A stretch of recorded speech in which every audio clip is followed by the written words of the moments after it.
Višnja gora je znana po Jurčičevi kozlovski sodbi in polžu priklenjenem na zlato verigo, ki je krajevni zaščitni znak. Letos pa so v tem mirnem in simpatičnem mestecu postavili še obeležje posebni živalci ter zanjo uredili slikovit nasad. Kar je čisto prav, kajti gre za njen rojstni kraj. Kranjska čebela, ki pravimo tudi kranjska sivka, je dobila ime po deželi Kranjski, v katero je spadalo tudi območje današnje Dolenjske. In ravno v dolenskem mestecu Višnja gora, ki velja za rojstni kraj naše avtohtone čebele, so nedavno zasnovali sodoben park, kjer kraljujejo medovite rastline. Tomaž, oblikovalcem vrtov se verjetno ne zgodi prav pogosto, da oblikujejo zunanjo površino oziroma vrt namenjen predvsem čebelam. Kako je prišlo do tega? To je res, ja. Kraj Višnja gora oziroma točne grad Podsmreka je rojstni kraj znamenite čebele, kranjske sivke. In občina Ivančna Gorica se je odločila, da temu primerno predstavi obeležje, temu primerno tudi postavi učni čebelnjaka. Vsak objekt umeščen prostor je pa še veliko lepši in funkcionalnejši, če ima urejeno okolje. Tako da z občino smo nekako prišli do sodelovanja in to je zdaj to. Ste se morali za ta projekt tudi dejansko poglobiti v življenje čebel?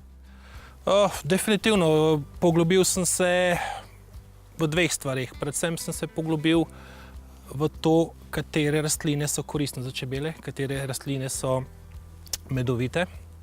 Poglobil sem se pa tudi v zgradbo satovja, kajti čebele so same po sebi odlični gradniki, zgradijo sebi same svoj dom in to v zelo zanimivi geometrijski obliki, šestkotniku, kateri potem ta tudi prevladuje v tem vrtu tematsko.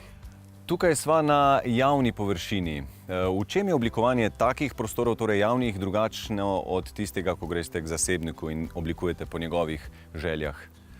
Kot že ime pove, javna površina je za javnost, za več ljudi, za večjo frekvenco obiskov, za obiske skozi celo leto in temu primerno se moramo seveda prilagoditi. Dostopnost mora biti urejena, dostopnost za tudi večje skupine ljudi, dostopnost, ki je z dneva v dan, se pravi obremenjenost površin in to seveda je dizajn, mora se temu prilagoditi. Potem seveda neke varnostne norme obstojajo v teh stvareh, mora imeti dostope za invalide. Poleg lesa, tlakovcev in kamna iz lokalnega kamnoloma je Tomaž Bavdež v parku medovitih rastlin uporabil tudi korten. To je material, ki ga zadnja leta večkrat opazimo v sodobni arhitekturi. In katere medovite rastline v tem parku izstopajo? Izstopajo vsekakor rastline, ki so najbolj poznane, ki so recimo ameriški slamnik, sivka, pelin in podobno, salvija, kadulje. Je po tem parku medovitih rastlin okoli 30 vrst trajnic, zelenatih trajnic in potem 20 vrst grmičevega drevja, predvsem našega samoniklega grmičevega drevja. Je pa tudi tale bršljan nekoliko poseben, ne? Ja, je poseben bršljan, v bistvu posebna njegova sorta. Mi bršljan poznamo kot penjavko, ki leze po tleh, po zidovih, ampak bršljan, ki ko pripleza na vrh zidu in ki je sončna, potem šele bršljan zacveti.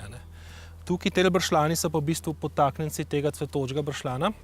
Kaj je to, če je pomembno? Bršljan cveti zelo pozno v sezoni in to čebelam zelo koristi, ker takrat, ko cveti bršljan, ni toliko paše več. A pa količina teh rastlin okrog čebelnjaka zadostuje za te čebele, ki so tukaj? Ne, seveda ne. Namen je pač seveda tukaj drugi, predvsem izobraževalen, oziroma katere rastline mi priporočamo, da se sadijo vrtove v krajino in s tem pomagamo čebelam. Tomaž, pa je kaj nevarno hoditi preblizu čebel in ali ima tale potka neko funkcijo varnostne razdalje od čebelnjaka? Seveda, jaz sem poskušal zdizajnirati tako, da je pot čim dlje stran od čebelnjaka, z varnostnih razmer, pa tudi, da ne motimo čebela. Ampak se je pokazalo, da bi bila ta potka lahko tudi bliže in vsem obiskovalcem povem, da se nimamo kaj bati tukaj. Jaz predlagam, da vseeno ostaneva tukaj na varni razdalji.